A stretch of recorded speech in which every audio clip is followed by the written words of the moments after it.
It is around this time of year that I start getting the craving for cozy comfort foods.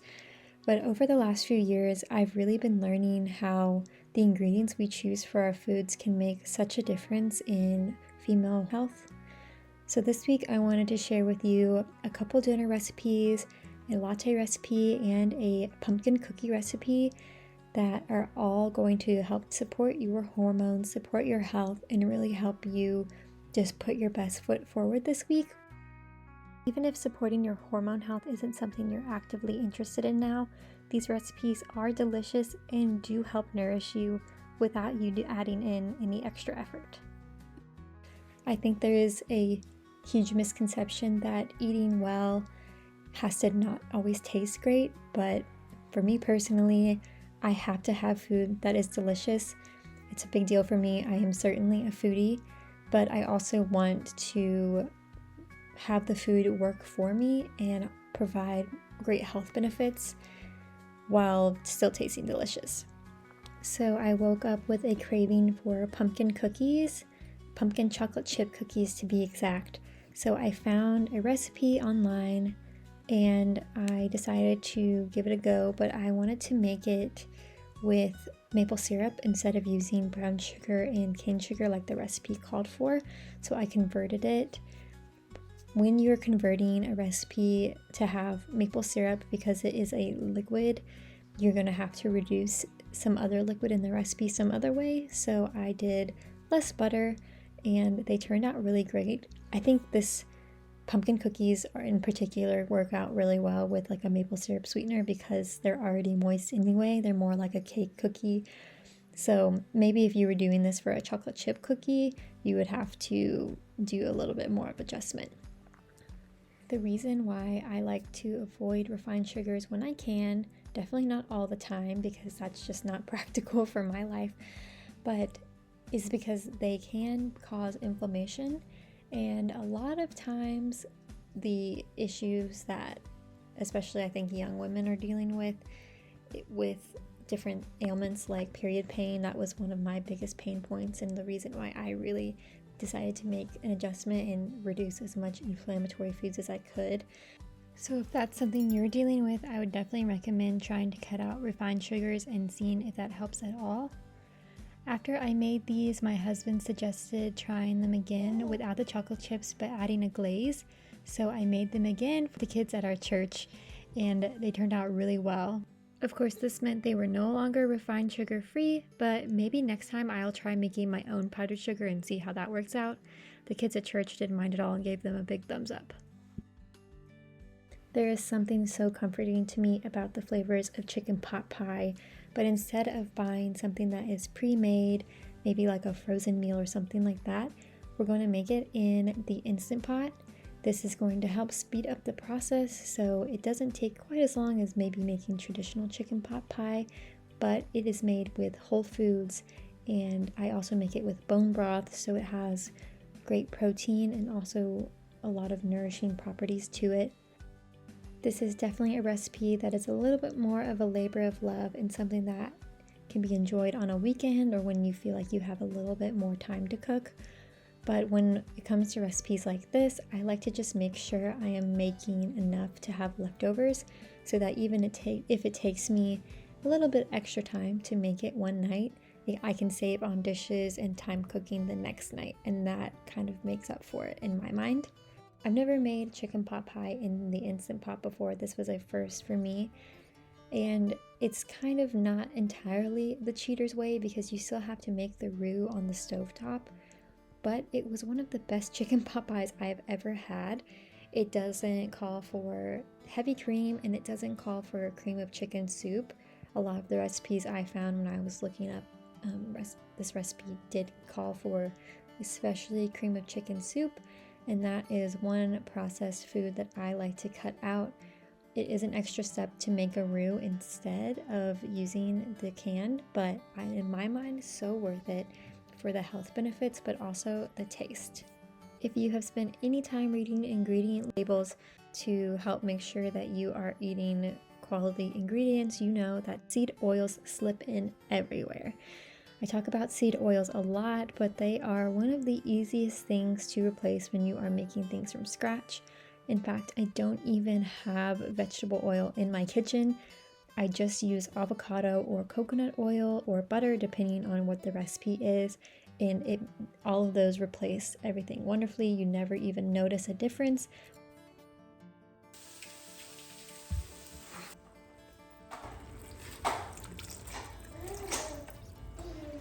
So while that's cooking in the Instant Pot, I'm pulling out some sourdough biscuit dough.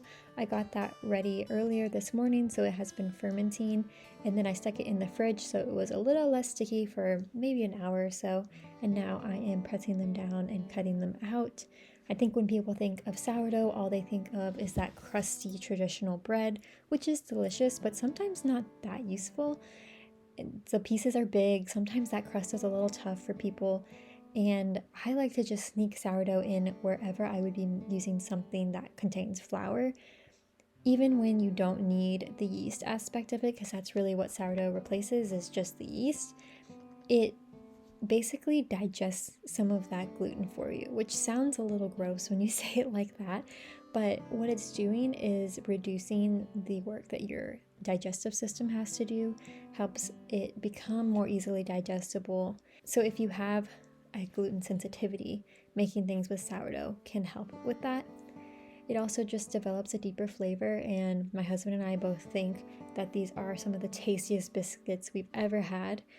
Certainly they're much better for you than getting a canned biscuit, and in all reality, it does not take that much extra time. You have to mix up the dough and let it sit all day, so you just have to have a little bit more forethought, but after that, you're good to go. And if you're somebody who doesn't love to cook all of the time, you can also just double the recipe, cut out the biscuits, and cook them and then freeze them. They freeze up really well.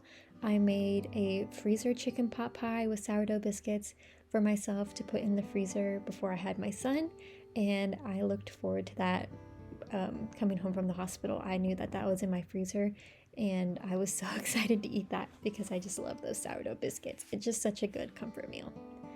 So here I am just making up that roux. As I was making this, I realized that I have seen online people make their own roux with sourdough starter, and I have tried it before and it has worked. So I'm gonna have to try this again and make it with sourdough starter, just because, again, that would be more easy to digest than this roux, which just used regular flour. Not to get too deep into the weeds, but something else I'm really interested in is grinding my own wheat. I'm hoping to get a grain mill eventually, and then also add that, because I know that even if you have to use fresh flour, it has a lot more vitamins, minerals, and other health benefits. If you mill your own grains, let me know in the comments. I'm just adding the roux back into the Instant Pot now that it's finished. I'm going to give that a stir, and then I'm going to pull out the chicken and shred it up.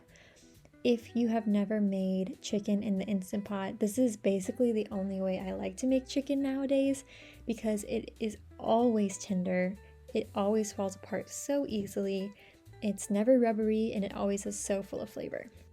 The recipe I was following actually recommended cutting the chicken into cubes before you put it into the Instant Pot, but I prefer shredded chicken in my pot pie, so I made a few modifications to the recipe, and I will include those when I put the link down in the description below. Another time-saving modification I made was so that just using a bag of frozen veggies and added that in at the end. It's important to wait and do this. Not only did this feed us for dinner, it also provided quite a few lunches for me to eat during the week. A meal that's full of flavor, nutrition, and makes leftovers is definitely one of my favorites.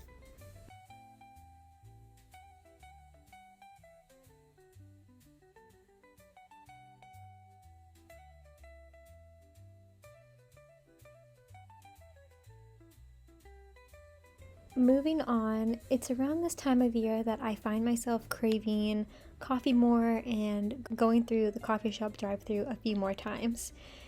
And as much as that is enjoyable, and I do still do that from time to time, I think I have found the way to enjoy lattes at home, and I think I might even like this better than anything I've had at a coffee shop before. I love that I can avoid the oils and sweeteners that they use in their syrups at the coffee shop and also choose what milk that I want in there. It's really simple to make. You just do vanilla bean paste, cinnamon, maple syrup, and milk. Mix that up in a jar, add some ice. If you want to make it iced, you can certainly also do this as a hot drink. And pour your espresso over. A little tip I learned is to make sure you pour the milk over the ice first before adding in the hot espresso, and that will keep the ice from melting too much and making your drink watery. I have made this for quite a few friends. They all have really enjoyed it and asked for me to make them another one. I think it's something that you can definitely enjoy when you're looking for a little extra treat. We've started hosting a little get-together on a Saturday morning every month where we have treats and coffee for our friends to hang out and they can bring their babies over. This is definitely going to be a staple drink that I share with them, and I know that we will all enjoy it. So I hope you do too.